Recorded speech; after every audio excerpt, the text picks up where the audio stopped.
சரியா இருக்கா? ஆரம்பிக்கலாம். சரியா இருக்கு. எதுன்னா போன் பண்ணுங்க என்ன. சரி. இல்ல உங்க வீடியோ படம் இதுல வரல, அதான் கேட்டேன். என்னுடைய இது உங்க வீடியோ ஆன் பண்ணுங்க. உங்க வீடியோ ஆன் பண்ணுங்க. எனக்கு உங்களுக்கு தெரியுது. அப்படியா? உங்களுக்கு தெரியுது, எனக்கு நல்லா தெரியுது. நீங்க வீடியோன்னு ஒரு இருக்கும், அதை ஆன் பண்ணுங்க அங்க. உங்களுக்கு இல்ல ஒண்ணு இல்லையே. சரியா இருக்கா? இருக்கு இருக்கு. நீங்க நீங்க நல்லா தெரியுதுங்க. பின்னாடி அம்பாள் தெரியுறாப்புல எல்லாமே நல்லா இருக்கு, தெரியுது. சரியா? திருச்சிட்டு மேடம், ஆரம்பிங்க. திருச்சிற்றம்பலம். செல்வ நெடுமாடம் சென்று சேனோங்கி செல்வமதி தோய செல்வம் உயர்கின்ற செல்வர் வாழ் தில்லை சிற்றம்பலமேய செல்வர் சிற்றம்பலமேய செல்வன் கடல் ஏத்தும் செல்வம் செல்வமே.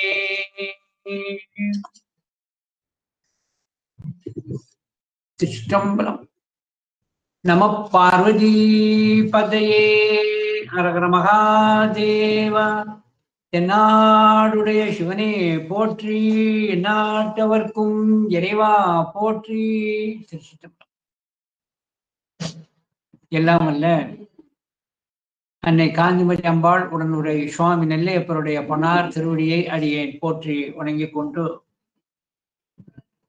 மேன்மை பொருந்திய திருமந்திர நகரிலே கோயில் கொண்டு எழுந்தருளி நமக்கெல்லாம் நல்வாழ்வு தந்து கொண்டிருக்கின்ற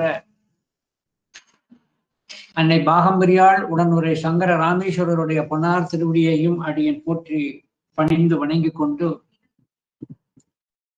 திருவருளையும் குருவருளையும் துணையாக வைத்து மேன்மைகள் சைவ நீதி மேன்மை விளங்குக உலகமெல்லாம் என்பதை தாரக மந்திரமாக வைத்து இயங்கிக் கொண்டிருக்கின்ற தூத்துக்குடி புனிதர் பேரவையை சார்ந்திருக்கின்ற அனைத்து பொறுப்பாளர்களுக்கும், அந்த அமைப்பிலே தங்களை இணைத்துக் கொண்டிருக்கின்ற அன்பர்களுக்கும், இந்த நிகழ்வினை கண்டும் கேட்டும் பயனடைந்து கொண்டிருக்கின்ற அன்பர்களுக்கும் நெல்லை சிவகாந்தி ஆகிய அடியனது பணிவான வணக்கத்தை தெரிவித்துக் கொள்ளுகின்றேன். திருவருளும் குருவருளும் கூட்டி வைக்க நாம் ஆன்மலாபம் பெறும் முகமாக ஞான சிந்தனை செய்கின்ற அந்த நிகழ்விலே திருக்கருவை 10 அந்தாதி, திருக்கருவை 10 அந்தாதி என்று சொல்லப்படுகின்ற குட்டி திருவாசகம் ஆகிய அந்த ஞான நூலினை திருவருள் துணையோடு நாம் சிந்திக்க இருக்கின்றோம். சைவ பெரியவர்களே, ஒரு பெரிய உண்மையை நாம் உணர்ந்து கொள்ளுதல் வேண்டும். நாம் ஒரு மானுட பிறப்பை அடைந்தவர்கள்.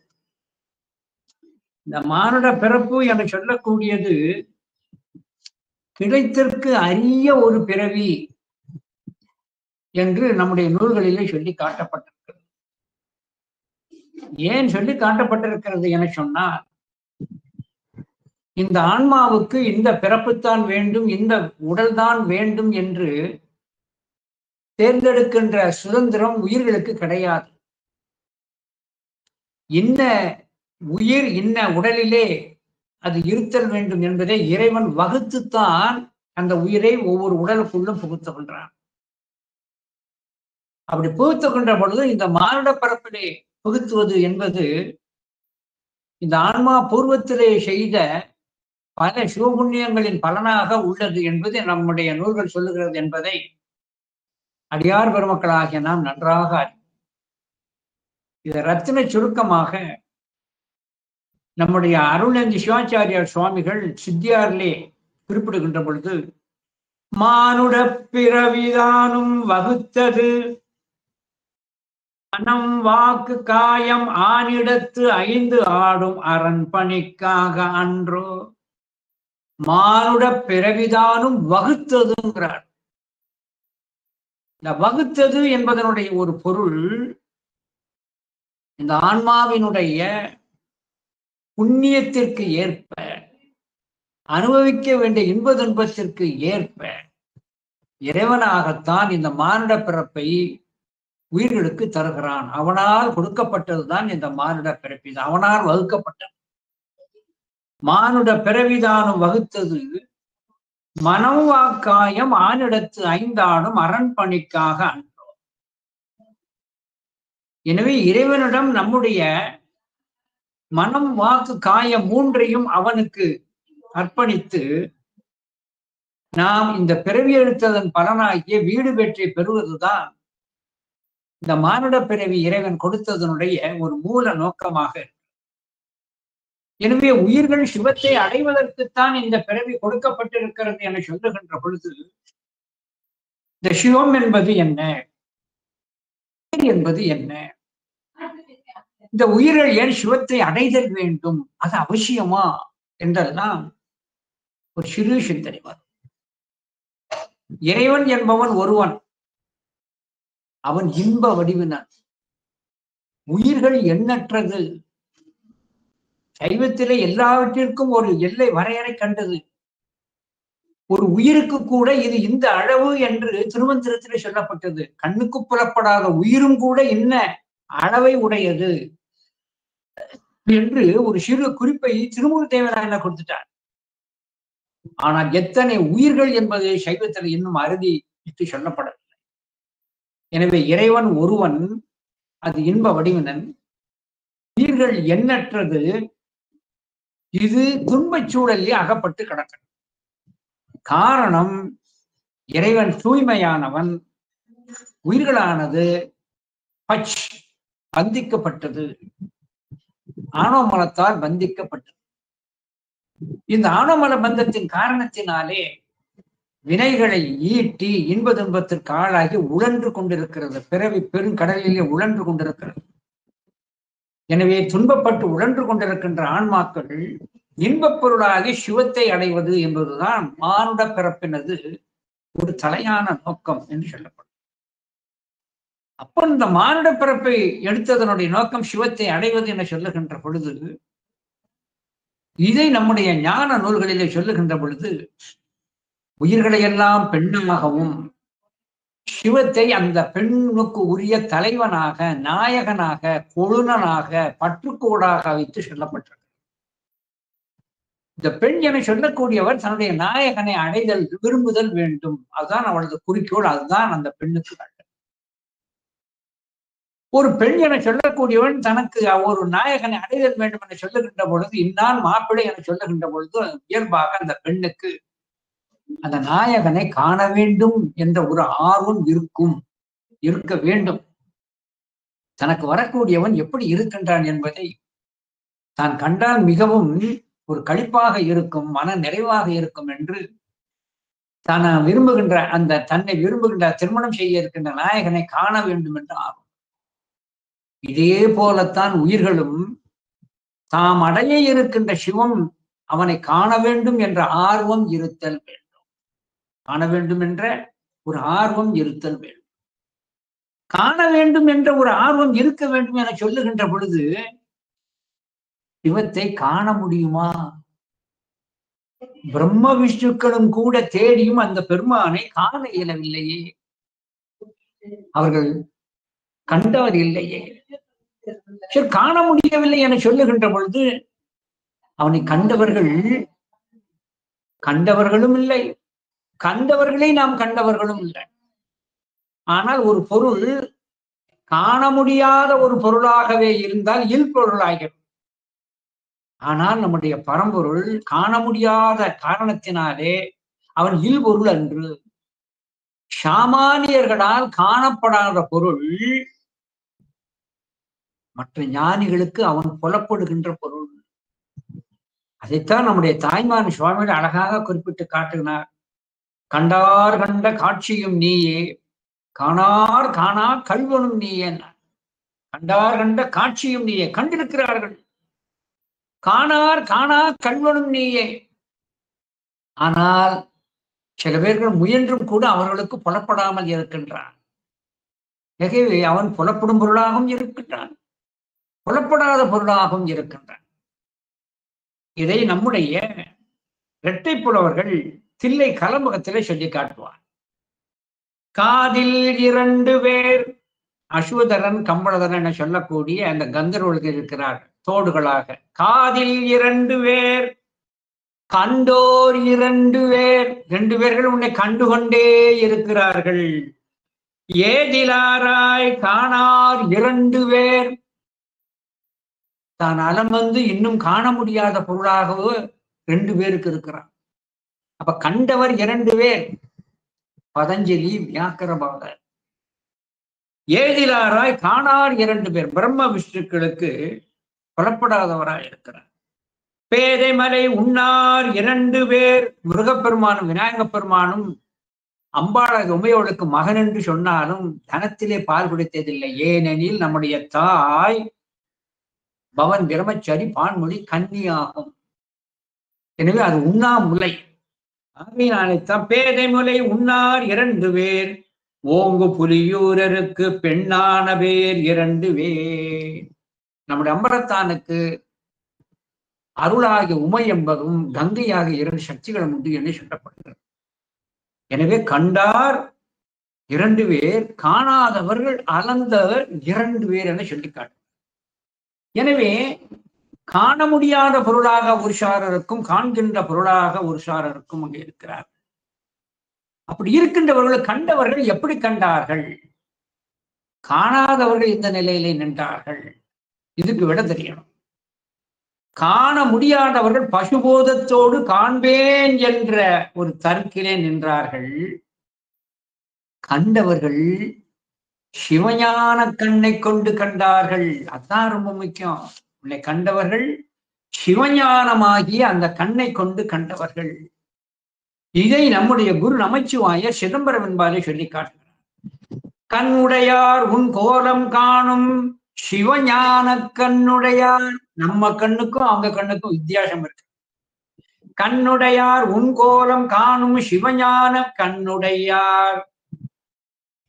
ஆகையினாலே சிவத்தை கண்டவர்கள் நம்மை போன்று ஊனக்கண்களை வைத்து பார்க்கவில்லை. அவர்கள் சிறப்பான ஒரு ஞானக்கண்ணை பெற்றார்கள். ஞானக்கண் என்பது எப்படி வந்தது? மாறியதா? இல்லை. ஊனக்கண் தான் ஞானக்கண்ணாக மாறியது. எப்படி? பசு கரணங்கள் கெட்டு சிவக்கரணங்கள் ஆகின்ற பொழுது அது ஞானக்கண்ணாக மாறும். எனவே ஞானம்தான் பசுக்கரணத்தை மாற்றி சிவக்கரணம் ஆக்கும். இந்த பசுக்கரணத்தை மாற்றி சிவக்கரணம் ஆக்குதல் வேண்டும் என சொல்லுகின்ற பொழுது மாற்றத்தை கொடுப்பது ஞானம் என சொல்லுகிறோம். அந்த ஞானத்தை வைத்துதான் சிவத்தை காண முடியும். அந்த ஞானம் என சொல்லக்கூடியது சைவத்திலே 2 ஞானம் சொல்லப்படும். ஒன்று அபரஞானம், மற்றொன்று பரஞானம். அபரஞானம் என சொல்லக்கூடியது பரஞானத்திற்கு முந்தியது. பரஞானம் என்றால் மேலான ஞானம். அபரஞானம் என்றால் பரஞானத்திற்கு முந்தியபடின்னு அர்த்தம். அபரஞானம் எதிர்மறையை எடுத்துக்கப்படாது. யோக்கியனுக்கு எதிர்பரம், அயோக்கியன் அப்படி எதிர்மறைகள் எடுப்பதை போல லட்சியம் அலட்சியம் என்று இங்க எதிர்மறை இருப்பது அன்று. பரஞானம் என்றால் மேலான ஞானம், அபரஞானம் என்றால் அதற்கு முந்திய படி. இந்த படியிலே இருந்துதான் அந்த படிக்கு போக முடியும். அதனால அபரஞானத்தை பெற்று பரஞானத்தை அடைய வேண்டும். இந்த அபரஞானம் என சொல்லக்கூடியது பசுஞானமும் பாச ஞானமும். பசுஞானம் என சொல்லக்கூடியது இந்த ஆன்மா பெற்றிருக்கின்ற உடலிலே இருக்கின்ற அந்த தத்துவ கூட்டங்களோடு சேர்ந்து அறிகின்ற அடைகின்ற இன்ப துன்பத்தால் கிடைக்கின்ற அனுபவ அறிவு, அது பசுஞானம். பாசஞானம் என சொல்லக்கூடியது நூல்களால் கிடைப்பது. தக்க குரு மூலமாக நூல்களால் நமக்கு கிடைப்பது பாசஞானம். இந்த பசுஞானம் பாசஞானம் இந்த 2ஐயும் சேர்த்து அபரஞானம் என சொல்லுகின்ற பொழுது இந்த அபரஞானத்தை வைத்துத்தான் பரஞானம் பெற முடியும். அதனால்தான் ஞான சம்பந்தருக்கு கொடுக்கின்ற பொழுது 2 தனம், அபரஞானம் பரஞானம் என்ற 2 தனத்திலிருந்து பால் கறந்து கொடுக்கப்பட்டன. சிவமதனை சிந்திக்கும் திருப்பெருகு சிவஞானம், பவமதனை அறமாற்றும் பாங்கினில் ஓங்கிய ஞானம், ஓமையில்லா கலை ஞானம், உணர்வறிய மெய்ஞானம், தவ முதல்வர் சம்பந்தர் தாமுணர்ந்தார் அஞ்சலியில். 2 ஞானமும் அங்கே பேசப்படுகிறது. இது எதை போல என சொன்னா, சிவமாகிய அந்த ஊருக்கு போக வேண்டும் என சொன்னா பக்தி என சொல்லக்கூடிய ரயில்ல போகணும்.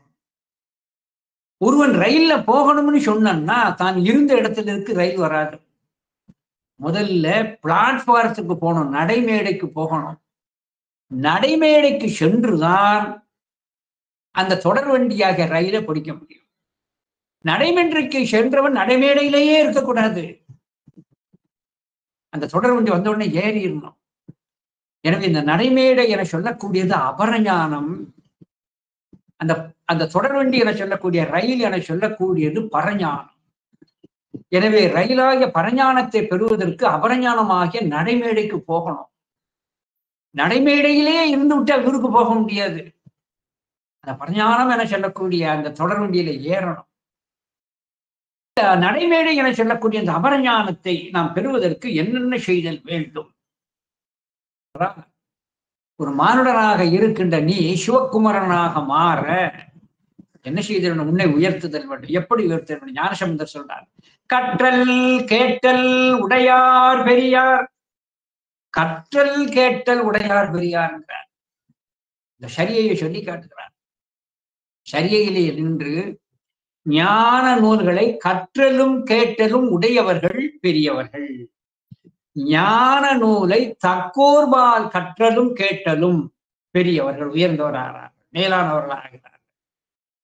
எனவே இந்த ஞான நூல்களை கற்றலும் கேட்டலும் தான் நமக்கு மிகுந்த ஒரு ஞானம் கிடைக்கும். யார் ஒருவர் இந்த ஞான நூல்களை கற்கவில்லையோ கேட்கவில்லையோ அவர்கள் ஒருபோதும் சிவத்தை அடைய முடியாது. நமக்கு தகுதியை பக்குவத்தை தருவது ஞான நூல்கள். அந்த ஞான நூல்களை நாம் கற்றலும் வேண்டும், கேட்டலும் வேண்டும். அந்த கற்றலும் கேட்டலும் வருகின்ற பொழுது அந்த ஞான நூல்கள் என சொல்லக்கூடியவை எவை என சொன்னால், தோத்திரங்கள் 12, சாத்திர நூல்கள் 14. இந்த ஞான நூல்களை அவசியமாக நாம் கற்றலும் கேட்டலும் உடையவராக இருக்கிறது. இந்த ஞான நூல்களை எல்லாம் நாம் படித்து அவனை புகழ்ந்து பாடவில்லை, தோத்திரம் செய்யவில்லை. சாத்திரம் என்பது அறிவை கொடுப்பது, தோத்திரம் என்பது அவனை பிடிக்கின்ற சாதனம். அதான் வாய் உள்ள பிள்ளை பிழைக்கும். வாய் உள்ள பிள்ளை பிழைக்கும்னா வாயினால் தோத்திரம் சொல்ல சொல்ல பிறவி குழியில் விழாமல் நம்ம பிழைக்க செய்யும். அதான் வாய் உள்ள பிள்ளை பிழைக்கும். வாயால் தோத்திரம் செய்தால் நாம் என்ன செய்யலாம்? இந்த பிறப்பில் இருந்து நாம் பிழைத்து விடலாம். அதனால் தான் வாய் உள்ள பிள்ளை பிழைக்கும் என்று அங்கே சொல்லி காட்டப்பட்டிருக்கிறது. அந்த வகையிலே இந்த திருமுறைகள், ஞான நூல்கள், அவனை பற்றிய தோத்திரங்களை எல்லாம் நாம் படிக்கவில்லை என சொன்னா நமக்கு முக்தி பேறு இல்லை, ஆன்மாவுக்கு விடுதியும் இல்லை. ஆகையினால்தான் அந்த சரிய நிலையிலே சொல்லுகின்ற பொழுது அவனை பற்றி போற்றி துதியுங்கள் என்று நமக்கு ஆணையிடுகிறார். அப்படி ஆணையிடுவதிலே தலையானவர்கள் 2 பேர். ஒன்று நாவுக்கரசு சுவாமிகள், மற்றொருவர் மணிவாசக சுவாமிகள். எல்லோரும் சொல்லியிருக்கிறாங்க, நான் எடுத்திருக்க 2 பேர். ஞானசம் நம்முடைய திருநாவுக்கரசு சுவாமிகள் நேரடியா சொல்லிடுவார். நேர்முறையில இதையெல்லாம் செய்யுங்கள், நீங்கள் கதி அடையலாம். நிலை பெறுமாறு எண்ணுதியேல், உடன்பாட்டு முறையில சொல்ல, இப்படி எல்லாம் செய் என்று உடன்பாட்டு முறையில சொல்றார். நிலை பெறுமாறு எண்ணுதியேல் நெஞ்சே நீவாம், நித்தரும் எம்பிரானுடைய கோயில் புக்கு புலர்வதன் முன் அழகிட்டு மெழுக்குமிட்டு பூமாலை புனைந்து ஏற்றி புகழ்ந்து பாடி. பூமாலை புணர்ந்து ஏற்று புகழ்ந்து பாடி கண்டிப்பாக அவனை தோத்திரம் செய்த வேண்டும். தலையார கும்பிட்டு கூத்தும் மாடி சங்கர செய்ய போற்றி போற்றி என்றும் அலைபுணர் செஞ்சடை ஆதியே என்றும் ஆரூரா என்றென்றே அலரா நில்லே. இதே கருத்தை எதிர்வினையில சொல்றார். இதே கருத்தை எங்க சொல்லுகின்ற பொழுது, இப்ப கல்வியினுடைய ஒரு அவசியத்தை சொல்வதற்கு வள்ளுவன் கல்லாமை என்ற அதிகாரத்தை தனியாக எதிர்மறையிலே வைப்பதை போல, இப்பொழுது உடன்பாட்டு முறையில் அப்பர் கூறியதை அங்க அப்படி எதிர்மறையில வைத்து மணிவாசகர் சொல்றார், நான் இதையெல்லாம் செய்யல, அதனால உன்னுடைய திருவடியை அடையல. எதிர்மறையில் சொல்லி காட்டுறார். ஆமாறு உன் திருவடிக்கு உன்னுடைய திருவடிக்கு நான் ஆளாகும் வண்ணமாக ஆமாறு உன் திருவடிக்கே அகம் குழையேன். அகம் குழையல. ஏன் குழையல? அன்புருகேன். அகம் குழையாததுக்கு காரணம் உன்னிடம் அன்பில்லை. ஏன் உன்னிடம் அன்பில்லை? பூமாலை புனைந்து ஏத்தேன் புகழ்ந்து உரையேன். பூமாலை புனைந்து புகழ்ந்து உரைத்திருந்தால் அன்பு ஏற்பட்டிருக்கும். அன்பு ஏற்பட்டிருந்தால் அகம் குழைந்திருக்கும். அகம் குழைந்திருந்தால் உன் திருவடிக்கு ஆட்பட்டிருக்கேன். திருவடிக்கு ஆட்படாததுக்கு காரணம் அகம் குழையவில்லை, அன்பு ஊற்று எடுக்கவில்லை. காரணம் பூமாலை புனைந்து புகழ்ந்து ஏத்தவில்லை. புத்தேழு கோமானின் திருக்கோயில் தூகேன் மெழுகேன் கூத்தாடேன் சாமாரே விரைகின்றேன் சதுரான சார்வாரே. மாணிக்க வாசகரை தான் செய்யலன்னு சொல்லல. தவறா பொருள் எடுக்கக்கூடாது. சைவ மரபை சைவ நெறியை மீறி பொருள் எடுக்கக்கூடாது. மாணிக்க வாசகரா செய்யாமல் இருந்தார். உலகோருடைய குற்றங்களை எல்லாம் தன்மேல் ஏற்றி சுவாமி சொல்றார். இது ஞானாசிரியன்மார்களுடைய மரபு. உலகோர் குற்றத்தை, உயிர்களுடைய பொது குற்றத்தை தன்மேல் ஏற்றி சொல்வார்கள். அதனாலே நம்முடைய மணிவாசக பெருந்தகை பூமாலை புனைந்தேத்தேன் புகழ்ந்து உரையேன் என்று சொல்லி தந்தார். இப்படி புகழ்ந்து உரைப்பதற்கு ஞான நூல்கள் நமக்கு தேவைப்படுது. அந்த ஞான நூல்களை புகழ்ந்து உரைக்கின்ற பொழுது என்ன நிகழும்? அது படிமுறையிலே என்ன நிகழ்கிறது? வாய்ப்புள்ள பிள்ளை படைக்கும்னு சொன்னா அது எப்படி தொழிற்படுகிறது, எப்படி சிவத்தோடு நம்மை கொண்டு கூட்டுகிறது என்று படிமுறையிலே என்ன நிகழ்கிறது என்பதை திரு கைலாய பரம்பரை தர்மபுர ஆதீன குரு முதல்வர் குருஞான சம்பந்தர் சொக்கநாத கலித்துறை என்று சொல்லக்கூடிய நூல்ல சொல்லி காட்டுறாங்க. நீ தோத்திரம் பண்ணா உனக்கு படிமுறையில் என்னென்ன நிகழும் என்று சொல்லி காட்டுறாங்க.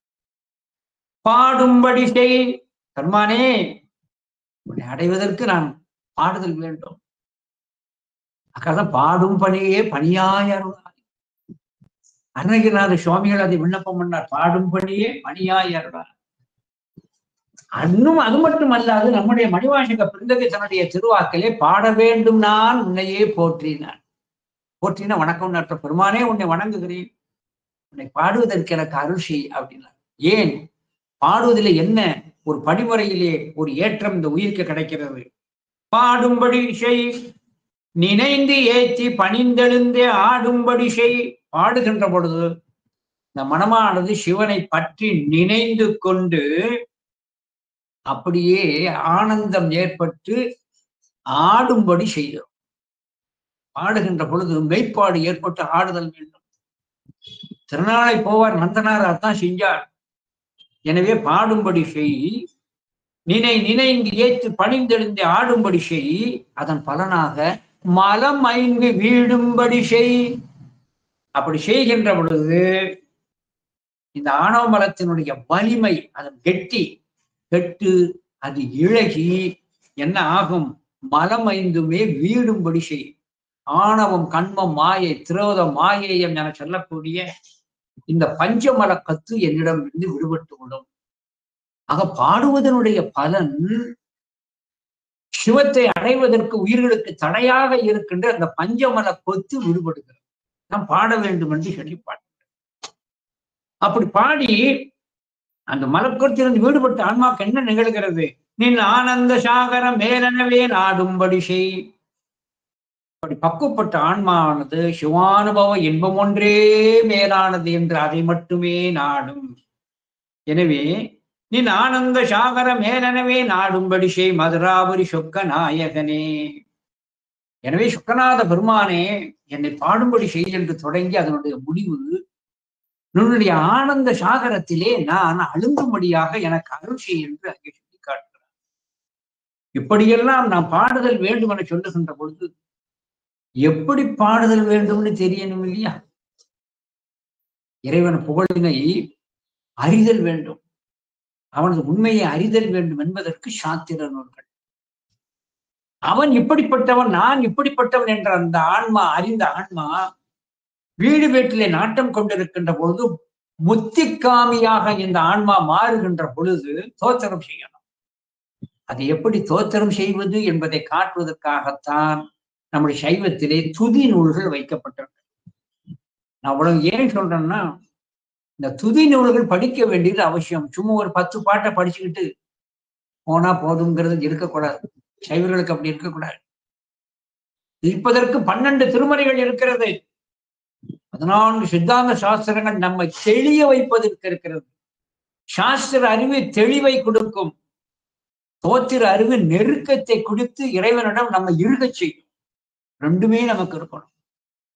இந்த சாஸ்திர நூல், மெய்கண்ட சாஸ்திர நூல் 14 என சொல்லப்பட்டிருக்கிறது. இந்த 14 மெய்கண்ட சாஸ்திரத்தை நமக்கு தொகுத்தளித்தவர் 1859 மதுரை நாயகம் பிள்ளை என்று சொல்லக்கூடிய ஒப்பற்ற பெருமாள். 12 திருமுறைகளிலே 11 திருமுறைகளை நமக்கு தொகுத்து பேருபகாரம் செய்தவர் திருநாரையூர் பொல்லாப்பிள்ளையாருடைய அனுக்கிரகத்தை பெற்ற நம்பியாண்டார் நம்பி சுவாமிகள். அபயகுலசேகர சோழ மகாராஜர் தூண்டுதலா பெற்றார். எனவே திருமுறையும் தொகுக்கப்பட்டது, சாஸ்திரமும் தொகுக்கப்பட்டது. 11 திருமுறைகள் தொகுக்கப்பட்ட பின்புதான் சேக்கலார் பெருமான் அருளி செய்திருக்கின்ற பெரிய புராணத்தை 12வது திருமுறையாக செப்பேடு செய்து அனபாய சோழன் 12வது திருமுறையாக ஆக்கி வைத்தார். இந்த மெய்கண்ட சாஸ்திரம் 14 மற்றோடு முடியவில்லை. இன்னைக்கு சிந்தனைக்கு அதான் வருது. 14 சாஸ்திரத்தோட முடியல. அதுக்கப்புறம் மெய்கண்ட சாஸ்திரம் 14க்கு மேலாக துணை சாஸ்திர நூல்கள், எண்ணற்ற நூல்கள் சைவத்தில் இருக்கிறது. சோழர்பூதம், ஞானாமிர்தம், அஷ்டப்பிரகரணம், சித்தாந்த கட்டளை நூல்கள், அது ஒரு 16 இருக்கு. இன்னும் தோத்திர வடிவிலே சாத்திர நூல்களாக திகழ்கின்ற திருமந்திரம் இருக்கிறது, கந்தர்களி வெண்பாக இருக்கிறது, எண்ணற்ற நூல்கள் இருக்கிறது. ஏன்னா 14 சித்தாந்த சாஸ்திரத்தோட நிக்கல, துணை சாஸ்திர நூல்களும் பக்க நூல்களும் எண்ணற்ற நூல்கள் இருக்கிறது. இதே போல தோத்திரங்கள் 12 திருமுறைகள் மற்றோடும் நிற்கவில்லை. இந்த 12 திருமுறைகளுக்கு விளக்கம் கொடுக்கும் முகமாக, தெளிய வைக்கும் முகமாக, அதிலே நமக்கு ஈர்ப்பு கொடுக்கும் முகமாக இந்த திருமுறைகளை வைத்து அகத்தியர் தேவார திரட்டு என்று ஒன்றும் இருக்கிறது. அதற்கும் மேலாக தேவார அருள்முறை திரட்டு என்ற ஒரு நூலும் இருக்கிறது. திருவாசகத்தை வைத்து திருவாசக அருள்முறை திரட்டு என்று ஒரு நூலும் இருக்கிறது. சரி, இவைகள் எல்லாம் ஏன் வருகிறது? இன்னும் நம்முடைய திருமுறைகளை எடுத்துக்கொண்டார் இந்த 12 திருமுறைகளோடு மட்டுமல்லாது, இந்த 12 திருமுறைகளோடு இயைபுடைய நூல்களோடு மட்டுமல்லாது, அருளாளர்களுடைய துதி நூல்களும் நமக்கு சைவத்தில் எண்ணற்ற நூல்கள் இருக்கிறது. 12 திருமுறைகளை ஓதி முடித்த பின்பு, அந்த 12 திருமுறை ஓதிய பின்பு இந்த அருளாளர்களுடைய திருவாக்குகளும் ஓதுதற்குரியன. எல்லார் பாட்டையும் நம்ம திருச்சந்தையில ஓதுதல் கூடாது. ஆன்மார்த்த பூஜையிலும் சரி, பரார்த்த பூஜையிலும் சரி 12 திருமுறைகள் ஓதணும்.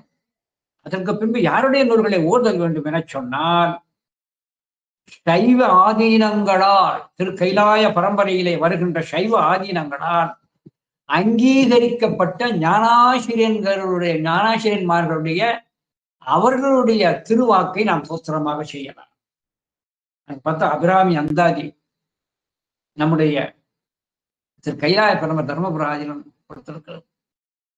இதே போல எண்ணற்ற நூல்கள் குமரகுருபுர சுவாமிகள் தர்மபுர ஆதீனம் அங்கீகாரம் செய்தது. ஞான நூல் குமரகுருபுர சுவாமிகள திருவாக்கள் அத்தனை ஞான நூல், தோத்திரத்திற்கு உரியது, சாத்திர உண்மைகள் பல புலப்படுத்துவது.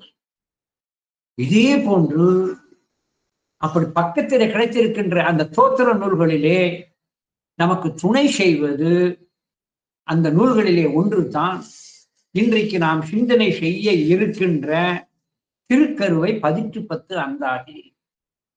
இவ்வளவு விளக்கத்தை கொடுத்து நான் ஏன் மூச்சை துறக்கன்னா, திருமறையை படிச்சா போலாதா, திருக்கருவை 10 இதையெல்லாம் படிக்கணுமா என்று கேட்கக்கூடாது. இது அங்கீகாரம் செய்யப்பட்டது. நம்முடைய திருவாவடுதுறை ஆதீனத்திலே நம்முடைய இந்த நூல்களை அருளி செய்திருக்கின்ற அதிவீரராம பாண்டியன், வரதுங்கராம பாண்டியன் இவர்களுடைய நூல்களை எல்லாம் நம்முடைய சைவ ஆதீனங்கள் அங்கீகாரம் செய்திருக்கிறது. நம்முடைய அதிவீரராம பாண்டியனாரை திருவாவடுதுறை ஆதீனம் அங்கீகாரம் செய்து காசி கண்டம் என்கின்ற நூலினை திருவாவடுதுறை ஆதீனம் 1953 ஆண்டிலே 72வது வெளியீடாக வெளியிட்டிருக்கிறது. அதிவீரராம பாண்டியனுடைய காசி கண்டம். அதிலே அதிவீரராம பாண்டியன் அருளி செய்த நூல்கள் என சொல்லுகின்ற பொழுது அந்த பட்டியல் பின்னால் வருகிறது நான் சொல்றேன். அந்த பட்டியலில் ஒன்றுதான் கருவை பயிற்று 10 அந்தாதி. எனவே கருவை பயிற்று 10 அந்தாதி என சொல்லக்கூடியது சைவ ஆதீனங்களால் அங்கீகாரம் பெற்றது, ஓதுதற்கு உரியது என்பதை நான் அந்த கருத்தை முதல்ல ஸ்தாபிச்சு கொள்றேன். திருக்கருவை பயிற்று பந்தாதி போன்றவர்களை படிப்பது என்ன ஒரு நமக்கு நல்லது என சொன்னால், திருமுறையிலே சில இடங்களுக்கு வேண்டிய விளக்கங்கள் இந்த பக்க நூல்களாகிய எந்த தோற்ற நூல்கள்ல கிடைக்கும். அத்தோடு மட்டுமல்லாது இவர்களாகிய நான் ஆன்மார்த்த பூஜை செய்கின்ற பொழுது மார்கழி மாதத்திலே திருவாதிரை நாளை ஈராக வருகின்ற அந்த 10 நாளிலே, திருவம்பாவை காலவன சொல்லப்பட்ட நாளிலே திருமுறைகள் திருக்காப்பு செய்யப்பட்ட பொழுது திருவம்பாவை மட்டும் ஓதுகிறோம். ஆனால் இன்னும் தோத்திரம் செய்ய வேண்டும் என்கின்றவர்களுக்கு துணை செய்வது இது போன்ற பக்க தோத்திர நூல்களும் தலபுராணங்களிலே இருக்கின்ற பாடல்களும் தான் நமக்கு துணை செய்யும். ஆகையினால் இந்த மார்கழி மாதத்திலே இறைவனை நம் மனமாற தோத்திரம் செய்வதற்கு இந்த பக்க தோத்திரங்கள் நமக்கு அந்த மார்கழி மாதத்திலே திருவாதிரை 10 நாள் உற்சவத்திலும் நமக்கு அது ஒரு துணையாக அது அமைந்திருக்கும். இன்று நாம் சிந்திக்க இருக்கின்ற இந்த திருக்கருவை 10 அந்தாதி என சொல்லக்கூடிய இந்த அருமையான ஒரு நூலை நாம் சிந்தனை செய்ய இருக்கிறோம். இந்த நூலினுடைய ஒரு சிறப்பு என்ன, இதை ஏன் ஓதுதல் வேண்டும் என சொன்னார், இந்த நூலுக்கு மட்டும் ஒரு தனி சிறப்பு. திருக்கருவை 10 அந்தாதி என்ற நூலினை சொல்லுகின்ற பொழுது நம்முடைய ஆண்டோர்கள் இதை குட்டி திருவாசகம் என்று அங்கு சொல்லி காட்டுவார். குட்டி திருவாசகம். அது என்ன குட்டி திருவாசகம் என சொன்னார்?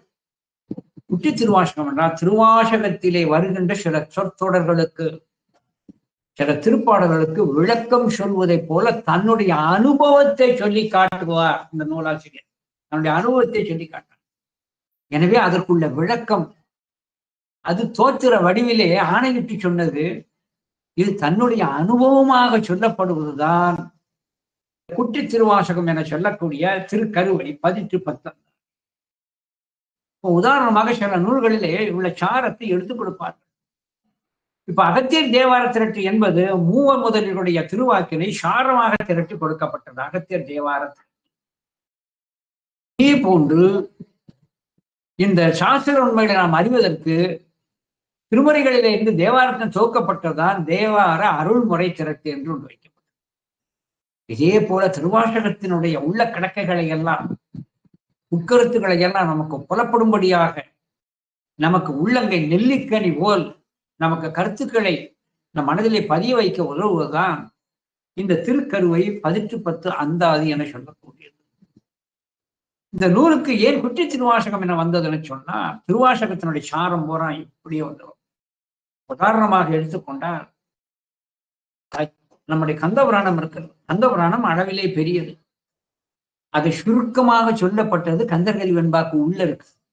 அதனால கந்தர்கலி வெண்பாவை சொல்லுகின்ற பொழுது குட்டி கந்த புராணம், ஏன்னா அதனுடைய சாரம் புறம் குட்டி கந்த புராணம் என்று வருகிறது. இதே போல கந்த புராணத்தினுடைய அந்த சாரத்தை எல்லாம் எடுத்து கந்த புராண சுருக்கம்னு ஒரு நூல் இருக்கிறது. சம்பந்த சரணாலயம் செஞ்சிருக்கிறார்.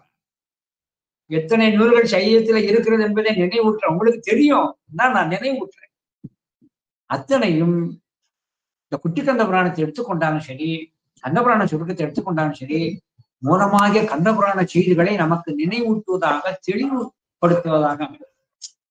அந்த வகையிலே திருவாசகத்தினுடைய நுட்பமான கருத்துக்களை எல்லாம் நமக்கு புலப்படும்படியாக செய்வதுதான் இந்த குட்டி திருவாசகம் என சொல்லக்கூடிய இந்த திருக்கருவை 10 அந்தாதி. இந்த அருமையான திருக்கருவை 10 அந்தாதியை அருளி செய்தவர் யார் என்று சொன்னார், அதிலே ஒரு சிறு கருத்தை உங்கள் மத்தியிலே வைக்க விரும்புகிறேன்.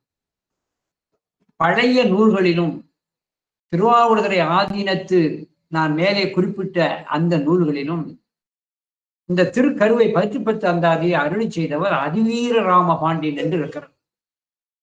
ஆனால் சில சைவ சீலர்கள் நன்றாக ஆராய்ந்து இதை நம்முடைய வரதுங்க ராம பாண்டியர் தான் பாடியிருக்கிறார் என்று சில கருத்துக்களும் சொல்வது. எனவே அதிவீர ராம பாண்டியனார் அருளி செய்வது என்பது ஒரு பழமையான கருத்து. சைவ ஆதீனங்கள் அங்கீகாரம் உள்ளது. சில ஆராய்ச்சியாளர்கள் வரதுங்கராம பாண்டியன் அருளி செய்தன்னு சொல்வார்கள். இந்த வரதுங்கராம பாண்டியன் அருளி செய்தது என சொல்வதை தள்ளுவதற்கும் இல்லை. அவர்கள் கொடுக்கின்ற சான்று ஏற்றுக்கொள்ளக்கூடியதாகவும் இருக்கிறது. வரதுங்கராம பாண்டியனார் பாடியதாகவும் இருக்கலாம். ஆனா பழைய நூல்களிலும் திருவாவடுதுறை ஆதீனம் போன்றவர்கள் அந்த ஆதீனத்திலும் இந்த திருக்கருவை பற்றி பற்றி அந்த அதை அருளி செய்து அதிவீரராம பாண்டியன் என்று குறிப்பிடப்பட்டிருக்கிறது. எனவே இங்கே சில நூல்களுக்கு இப்படி சில இடர்பாடுகள் வரும். சில நூல்களுக்கு எப்படி இருக்கும்னு சொன்னா யார் பாடுறதே தெரியாது. சில பாடல்களுக்கு சில நூல்கள் தமிழ் விடுத்து நூல் இருக்கிறது, அது யார் பாடுறதே தெரியாது, விட்டுருவாங்க. ஆனா சில நூல்களுக்கு இவர் பாடினார் இல்லை அவர் பாடினார் என்றெல்லாம் ஒரு வித்தியாசம் வரும். நிறைய இடர்பாடுகள் சைவத்தில் இருக்கிறது. ஆனா அந்த ஆராய்ச்சியிலே இருக்கக்கூடாது. உதாரணமாக உண்மை நெறி விளக்கம் என்ற ஒரு நூல் இருக்கிறது. இந்த உண்மை நெறி விளக்கத்தை அருளி செய்தது கொற்றங்குடி உமாபதி சிவாச்சாரியார் என்பது பலர் கருத்து. ஆனால் சில ஆராய்ச்சி உள்ளவர்கள் சீர்காழி தத்துவநாதர் என்று சொல்லக்கூடிய பாடினார் என்ற ஒரு கருத்தும் நிலவுகிறது. என்னுடைய ஒரு வேண்டுகோள், இந்த ஆராய்ச்சியில நம்ம ரொம்ப ஈடுபட வேண்டாம். இந்த ஆராய்ச்சியில நாம ரொம்ப ஈடுபட வேண்டாம். ஏன்னு சொன்னா ஏற்கனவே நம்முடைய அதிவீரராம பாண்டியன் நருந்தொகைங்கிற நூல்ல ஒரு கருத்தை சொல்றார். நாக்கடிப்பாகவும் வாய்ப்பறையாகவும் சாற்றுவதை போற்றி கேள்வி. நாக்கு அடிப்பாகவும் வாய்ப்பறையாகவும் சாற்றுவது போற்றி கேள்வின்னு நருந்தொகையில சொல்வார். பொருள் என்னன்னா, இப்போ தெருவுல ஒருத்தன் வந்து ஒரு சின்ன முரசு மாதிரி கையில வச்சுக்கிட்டு டபட அடிச்சுக்கிட்டு, இதனால பொது ஜனங்களுக்கு தெரிவிப்பது என்னவென்றால், நம்முடைய தாமிரபரணி பாபநாச அணையிலே உபரி நீர் திறக்கப்படுவதால் தாமிரபரணி ஆற்றில் வெள்ளம் வருவதற்கு வாய்ப்பு இருக்கிறது. ஆற்றின் கரையோரத்திலே இருப்பவர்கள் பத்திரமான இடத்திற்கு செல்லும்படி மாவட்ட ஆட்சித்தலைவர் அறிவிக்கிறார். டமண்டமண்டமண்டமான்ட்டு போயிடுவார். இன்னொரு நாள் ஒருத்தர் வர்றார். கொரோனா தொற்று நோய் பரவுகின்ற அபாயம் இருக்கின்ற காரணத்தினாலே நம்முடைய இன்ன தெருவிலே இன்ன பள்ளியிலே வைத்து கொரோனா தடுப்பூசி போடப்படுகிறது. அனைவரும் சேர்ந்து அந்த தடுப்பூசியை போட்டு பயன்படுத்தும்படியாக மாவட்ட ஆட்சித்தலைவர் அறிவிக்கிறார். டமண்டமண்டமான அடிப்பான். கொட்டடிச்சு பேசுறவன் யாரு பார்க்கக்கூடாது. சொல்லப்படுகின்ற செய்தி என்ன? நாக்கடிப்பாகவும் வாய்ப்பறவையாகவும் சாற்றுவதை போற்றி கேள்வி. சொல்லப்படுகின்ற செய்தியை மட்டும் எடுத்துக்கொள். அந்த வகையிலே இந்த அந்த அருமையான நூல், இந்த திருக்கருவை பற்றி அந்தாதியை அதிவீரராம பாண்டியன் அருளி செய்தாரா வரங்கராம பாண்டியன் அருளி செய்தாரா என்ற ஆராய்ச்சிக்கு மிகுதியாக செல்ல வேண்டாம். அடியேனது கருத்து அதிவீரராம பாண்டியனாகத்தான் இருக்கக்கூடும். ஆனால் அந்த கருத்தை நான் திணிக்க விரும்பவில்லை. எனவே அந்த ஆராய்ச்சிக்கு நான் செல்லாமல் துயத்திற்கு அரிய கனியாகிய ஞான கனியாகிய பக்தி ரசமாகிய அந்த திருக்கருவை 10 அந்தாதியை நான் அந்த வாக்க வைத்து செஞ்சேன். முதலிலே இந்த ஞானாசிரியர் யார் என்பதை கொஞ்சம் பார்த்தோம். இந்த ஞானாசிரியர் அதிவீரராம பாண்டியர் என்பதை வைத்துக் கொண்டோம். வரதுங்கராம பாண்டியர் சரித்திரத்தை நான் பின்னால சொல்றேன். அதிவீரராம பாண்டியனும் வரதுங்கராம பாண்டியனும் சரித்திரத்திலேயும் குளறுபடி இருக்கிறது. ஒருவர் உடன் பிறந்தவரும்பாங்க, ஒருவர் அவர் தந்தையாரும் இவர் தந்தையாரும் அவர் தந்தையாரும் சகோதரர்கள் என்றெல்லாம் வருவார்கள். வேறுபட்ட கருத்துக்கள், மாறுபட்ட செய்திகள் எல்லாம் சரித்திரத்திலும் இருக்கிறது. நான் அந்த ஆராய்ச்சிக்கு போகிறேன். நம்ம அதிவீரராம பாண்டியன் சொல்லக்கூடியவர் யார் என்று சொன்னால், பாண்டியராஜ வம்சத்திலே, இந்த சந்திர வம்சத்திலே பிறந்தவர். திருநெல்வேலி பெருமாள் என சொல்லக்கூடியவர் இவர் இருக்கிறார். இவரை குலசேகரர் என்று தந்தையாரை சொல்லுவார்கள். திருநெல்வேலி பெருமானுக்கு குழந்தை மூத்தவராக பிறந்தவர் தான் நம்முடைய அதிவீரராம பாண்டியன்.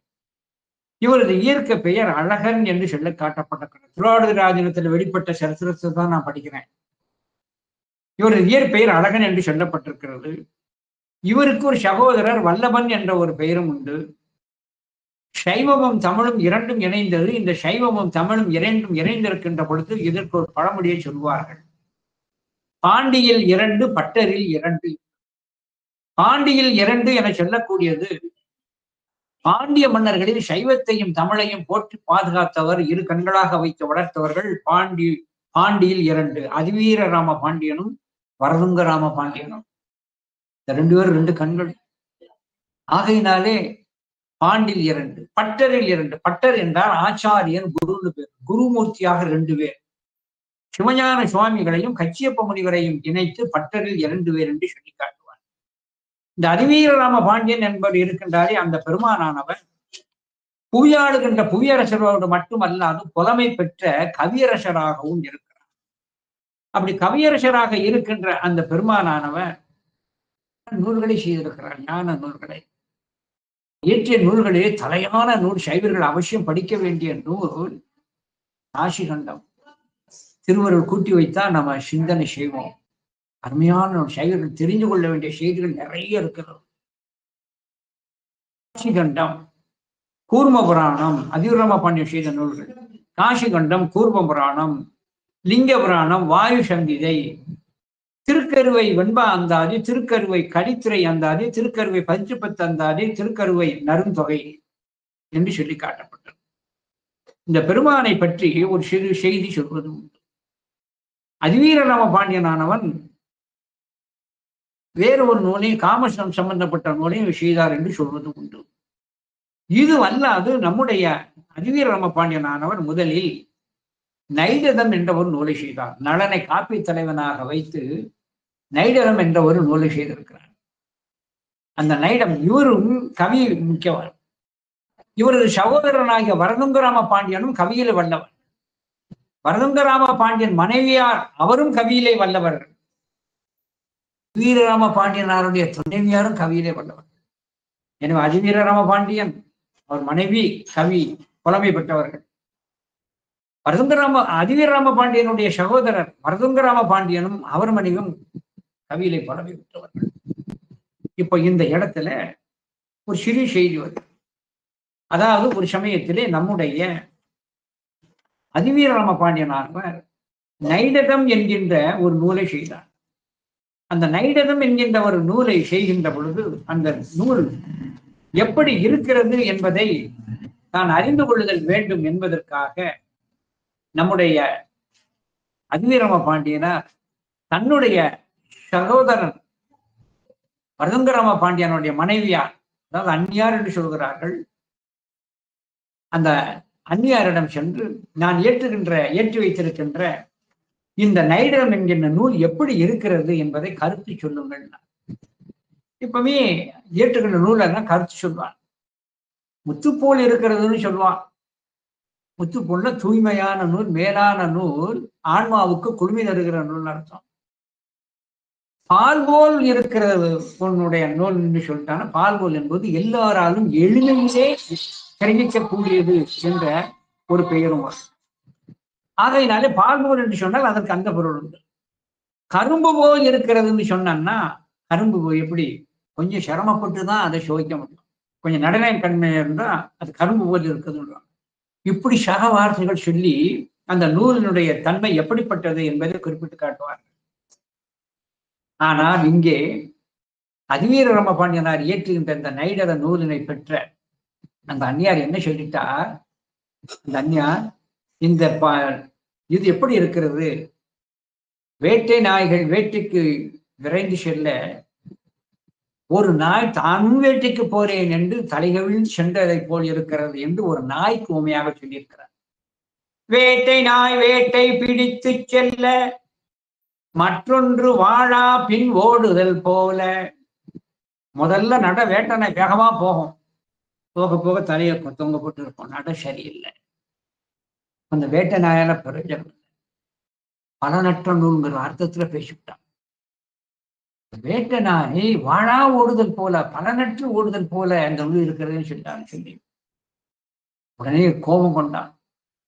கோபம் கொண்ட அதிவீரராம பாண்டியன் தன் சகோதரர் மேல படையெடுக்க வேண்டும் என்பதற்காக படைகளை திரட்டி கொண்டு அதிவீரராம பாண்டியன் ஆளுகின்ற அந்த நாட்டுக்குள்ள பிரவேசம் பண்ண தூது அனுப்புறான். இந்த மாதிரி என்னை அவமானம் செய்த காரணத்தினாலே அதிவீரம பாண்டியன் ஆகிய நான் இத்தனை வெள்ளம் படையோடு உன்னுடைய நாட்டின் இந்த எல்லையிலே இந்த இடத்திலே போருக்கு காத்திருக்கிறேன், நீ போருக்கு திரண்டு வான்னு ஓலை அனுப்புறான். இந்த ஓலை கொண்டு போன தூதுவன் மருதங்கிராம பாண்டியன் மாளிகைக்குள்ள போறார். மருதங்கிராம பாண்டியன் பூஜை பண்ணிட்டு இருக்கார். பூஜை பண்ணி முடிச்ச உடனே என்னன்னு கேட்டார். ஓலைய கொடுத்தான். படிச்சு பார்த்தார் மருதங்கிராம பாண்டியன். படிச்சு பார்த்து ஒரு புன்னகை பூத்து ஒரு ஓலை எடுத்து எழுதிட்டார். செஞ்சுடரின் மைந்தனையும் தென்னிலங்கை வேந்தனையும் பஞ்சவரில் பார்த்தனையும் பாராதே, பிஞ்சு புகழ் பரதனையும் ராமனையும் பார். பிஞ்சு புகழ் பரதனையும் ராமனையும் பார். இது செஞ்சுடரோன் மைந்தனையும், சுக்கிரீவனை பார்க்காத, ஏன்னா உடன் பிறந்த சகோதரனை கொன்றவன்.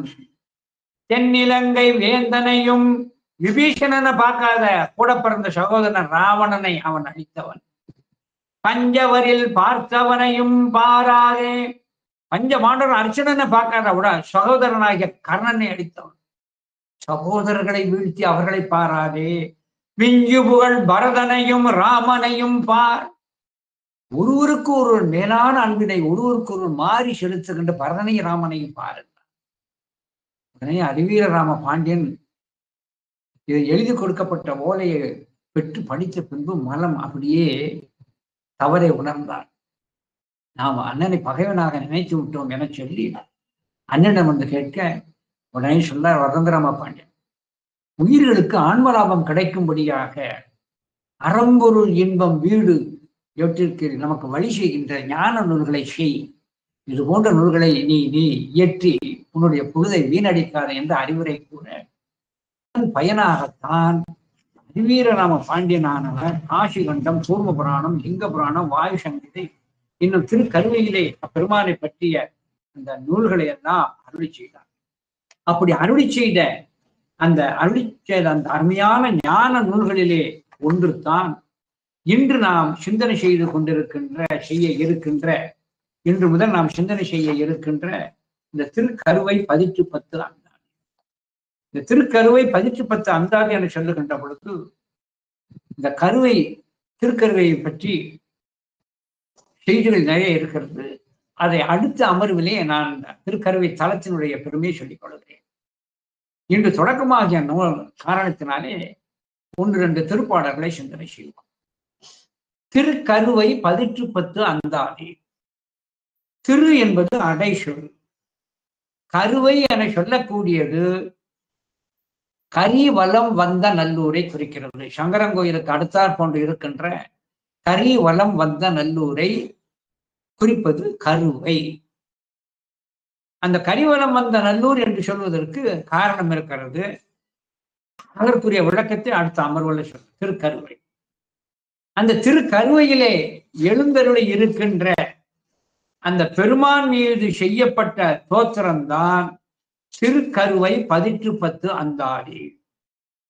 அந்த திருக்கருவையிலே எழுந்தருளி இருக்கின்ற நம்முடைய சுவாமியினுடைய பெயர் பால்வண்ணநாதர் திருக்கடா ஈஷர். திருக்கடா ஈஷர் என்பது வேதங்களானது இந்த தலத்திலே கலாமரங்களாக வந்து வனமாக இருக்கிறது. அந்த கலாமரங்கள் செறிந்த அந்த வனத்திலே ஒரு கலாமரத்தின் அடியிலே வந்து நம்முடைய பெருமான் சுயம்புவாக வந்து அங்கே குடிகொண்ட காரணத்தினாலே கடா ஈஷர் என்று இருக்கிறது. பால்வண்ணநாதர் என்று ஒன்று இருக்கிறது. இந்த பால்வண்ணநாதர் என்று சொல்வதற்கு ஒரு சின்ன சரித்திரம் இருக்கிறது. அதை அடுத்த அமர்வில் நான் அதை குறிப்பிடுகிறேன். பால்வண்ணநாதர் என்று திருப்பேரி. அந்த தலத்திலே எழுந்தருளி இருக்கின்ற கலாயுஷராகிய பால்வண்ணநாதர் மீது பாடப்பட்ட 10 அந்தாதி. அங்கே எழுந்தருளி இருக்கிற நம்முடைய தாயினுடைய பெயர் ஒப்பிலா அம்பிகை என்று இருக்கிறது. இப்போ 10 அந்தாதி என்றால் என்ன என்றால் 10 பாடல்கள் தொகுப்பாக மொத்தம் 100 பாடல்கள் பாடப்படும். 10 பொதுவாக அந்தாதி என்றால் 100 பாடல்கள் இருக்கும். 100 பாடல்கள் 1 முதல் 100 வரை இருக்கும். அது என்ன 1 முதல் 100 வரை ஏன் சொல்றேன்னா, இந்த முதல் பாட்டு 1ஆவது பாட்டுக்கு முன்னால காப்பு செய்யுள்னு ஒன்று இருக்கும். அதை கணக்கில் எடுக்கக்கூடாது. காப்பு செய்யுள் என்று ஒன்று இருக்கும். ஆகையினாலே 10 தொகுதிகளாக 10 தொகுதிகளாக வைத்து 10 பாடல்கள் வைத்து 10 தொகுதிகளாக வைத்து பாடப்படுவது 10 அந்தாதி. அந்தாதி என சொன்னார் ஒரு பாடலினுடைய முடிவு வார்த்தைகள் அடுத்த பாடலுக்கு தொடங்கமாக அமைது. அந்த அந்தத்தை ஆதியாக வைத்து தொடங்கும். திருவாசகத்திலே இருக்கும், தேவாரத்தில அந்தாதி இருக்கிறது, தேவாரத்துல அந்தாதியாக வரக்கூடிய பதிகம் இருக்கிறது. ஆகையினால் அந்தாதி என்பது ஒரு பாடலினுடைய முடிவு அடுத்த பாடலுடைய தொடக்கமாக அமைவது. இது அந்தாதி. இந்த அந்தாதி பாடுவது கொஞ்சம் சிரமம். அப்படி 100 பாடல்களும் ஒன்று போல் ஒரே அப்படி பாடப்படுவதற்கு பேரு அந்தாதின்னு பொது பெயர். 10 அந்தாதின்னா 10 பாடல்களை வைத்து 10 தொகுதி. இந்த முதல் 10 பாடல்கள் ஒரு செய்யுள் யாப்பிலே இருக்கும். அடுத்த 10 பாடல்கள் வேறொரு செய்யுள் யாப்பிலே இருக்கும். இப்படி செய்யுள் யாப்பு மாறி மாறி 10 தொகுப்புகளாக இருப்பதன் காரணத்தினாலேதான் இதற்கு 10 அந்தாதின் பேர். இதே மாதிரி எங்க இருக்குன்னு சொன்னோம்னா மணிவாசக பெருந்தகை அருளி செய்திருக்கிற திருச்சதகம் இருக்கிறது. திருச்சதகம் இந்த 10 அந்தாதி போலத்தான். ஆனா அதை 10 அந்தாதி என்று சொல்வது இல்லை. ஏன் சதகம் என்று பொதுவாக பெயரிட்டிருக்கிறார்கள் என்று சொன்னா 10 அந்தாதிக்கும் திருச்சதகத்துக்கும் வித்தியாசம். அந்த திருச்சதகத்திலே வரக்கூடிய 10 தொகுப்புகளும் படிமுறையால் வருவது, வரிசையா கிரமமாக வரும். ஒரு காரணம் பற்றி அவைகள் இப்படி துவக்கப்பட்டது. ஆனால் இந்த கருவை 10 அந்தாதியில வரக்கூடிய 10கள் செய்யுள் யாப்புகள் மட்டுமே வரும். ஆனா கருத்துக்கள் முத்துச்சதர்களாக கடக்கும்.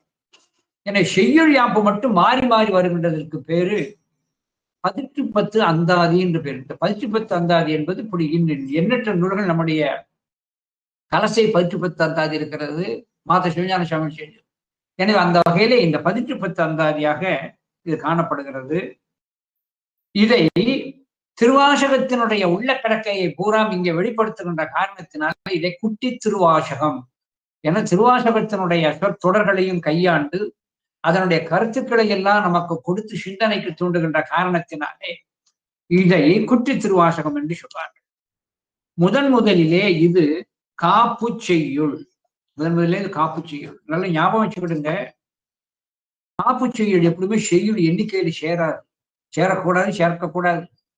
ஆனா தற்காலத்தில் அதை சேர்த்து விடுகிறார்கள். அதை நான் குற்றம் என்று சொல்வதற்கு இல்லை. எப்பவுமே காப்பு செய்யுள் முடிச்சுட்டு அது கீழே தான் நூல்ல ஆரம்பிக்கும். ஆரம்பிக்கணும். அதுதான் முறை, நம்முடைய இலக்கிய முறை. அதுதான் உங்களுக்கு தெரிஞ்சுக்கிறதுக்காக கருத்தை பாங்க. இதிலே முதல்ல காப்பு செய்யுள். காப்பு என்பது உங்களுக்கு தெரியும், விநாயக பெருமானை செய்வது. தனக்கு நூல் செய்கிற தனக்கு இடர் வாராமல் இருக்கவும், நூலை கற்போருக்கு இடையூறு வாராமல் இருக்கவும், நூலின் பொருள் கற்போர் மனதிலே தைக்கவும், நூல் நின்று நிலவவும், ஆன்றோர் ஆச்சாரத்தை காப்பதற்கும் காப்பு செய்தல் வேண்டும் என்று ஒரு மரபு இருக்கிறது. அதன்படிதான் காப்பு செய்தலை செய்கிறார்கள். வாரத்துல மட்டும் காப்பு செய்தல் வராது, ஞாபகம். காப்பு செய்துங்கிறது ஏன்னா அவர்கள் சிவமாகவே இன்று சிவமாக்காகவே வெளிப்படுத்தி விட்டார்கள். விநாயகர் சிவம், விநாயகர் முருகர் எல்லாம் ஒன்று என்ற கருத்துல இருக்கின்றதால அவர்கள் தனியாக பிரித்து அவன் காப்பு செய்யுள் தேவாரத்துல வரவே வராது. உபச்சாரத்துக்காகத்தான் நாம பிடியதன் உரிமையை முன்னேலை வைத்துக் கொள்கிறோம். ஆகையினாலே திருமுறைகள் என்பது பதிவாக்கு, சிவவாக்காக வெளிப்பட்டது. ஏகம்ச திப்ரகாவதி ஒரே கடவுள் கொள்கையை கொள்கின்ற காரணத்தினாலேதான் அவர்கள் சிவம் வேறு விநாயகர் வேறு என்று பேதப்படுத்தாமல் காப்பு செய்யுள் செய்வது இல்லை. எனவே அங்கு காப்பு செய்யுளோடு நமக்கு நெறிகாட்ட ஒரு வழிகாட்டுதல் காப்பு செய்யுளை செய்கிறார் நம்முடைய அதிவி ராமபாண்டியன். ஆன கருவை 10 அந்தாதி சொல் அலங்கள் முற்றும் ஞான உருவாம் களஈசன் நளின சரணம் மிகை சாத்த தான அருவி பொழி தடக்கை தருகன் சிறுகன் புகர் முகத்து கூணல் இர வெண்பிளை கோட்டு குணகுஞ்சரத்தின் அடி தொழுவா. அருமையான விண்ணப்பத்தை செய்கிறார்.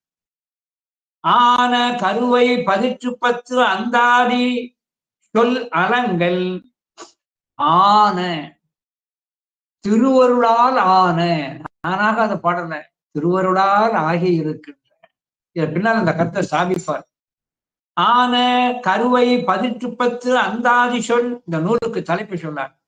கருவை 18 அந்தாதி சொல்லலங்கள், சொல் மலர்களால் தொகுக்கப்பட்ட இந்த புகழ் மாலை, சொல் மலர்களால் தொகுக்கப்பட்ட புகழ் மாலை முற்றும் ஞான உருவாய் களநீஷம்.